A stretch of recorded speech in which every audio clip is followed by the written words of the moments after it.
Cooperation Council Summit amid vital developments in the region and the world. The Saudi capital Riyadh will host the new summit for the fourth time in a row, with the agenda including several topics that will contribute to strengthening cooperation and integration between member states in various fields. With us right now is Ahmed Al Ibrahim, a political analyst from the Kingdom of Saudi Arabia. Good afternoon, Mr. Ahmed, and thank you for joining us. Thank you for having me. Now, could you please briefly tell us about the upcoming 42nd GCC Summit in Riyadh today and the major topics that will be dealt within the summit? Well, if there is a title I would put to this event, I would say it's the Gulf Summit that aims to signal solidarity aimed Iran tension. The Gulf Arab leaders gather on today for an annual summit expected to stress cohesion after a rift at a time of regional concern over Iran and the rising economic rivalry within the oil producing bloc.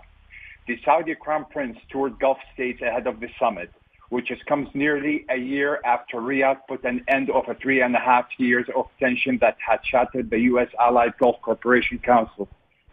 Saudi Arabia, UAE, and Bahrain, and non-Gulf, Egypt, has restored diplomatic ties with Doha, so the Gulf Cooperation is back on track after MBS's visit to the GCC states.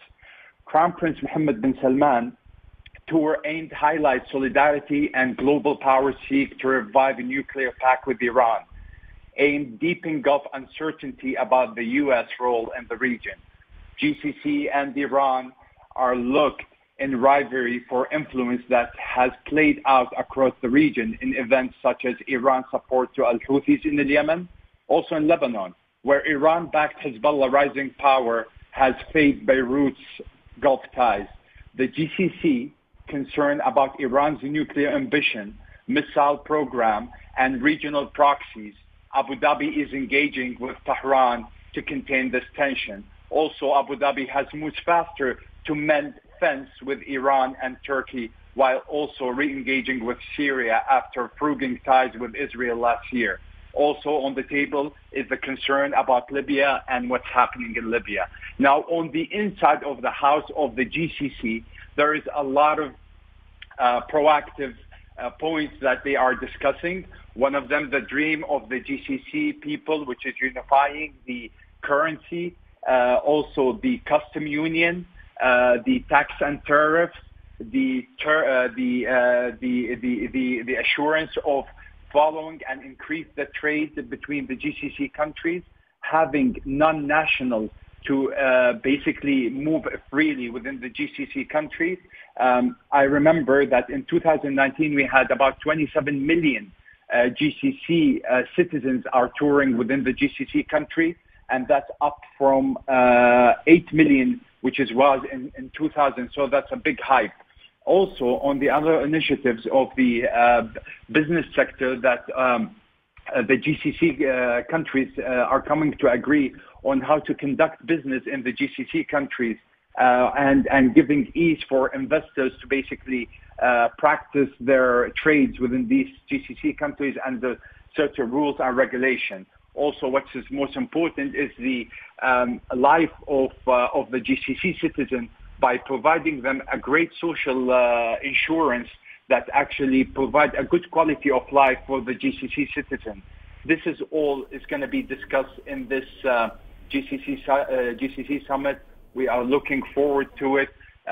Also, it comes to my mind the trade, the stock, going to be basically enhanced, where the GCC citizens will be more freely to trade in each and every country's stock exchange.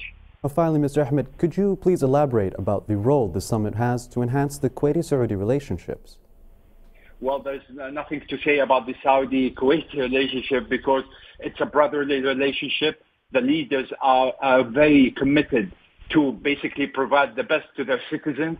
Definitely Kuwait is a contributor, big contributor to the GCC countries and the GCC rules and laws that actually provide across the board the security and the good quality of the GCC countries, and also the political tensions between the GCC and the evil powers, I would say, region in this dynamic. Kuwait has been the great house that the GCC countries goes to and basically take the wisdom from in order to conduct the internal politics and the foreign politics. So definitely this is nothing to say about it. We are brothers. We are from the same social fabric, and we are so honored that Kuwait is going to attend this summit here in Riyadh.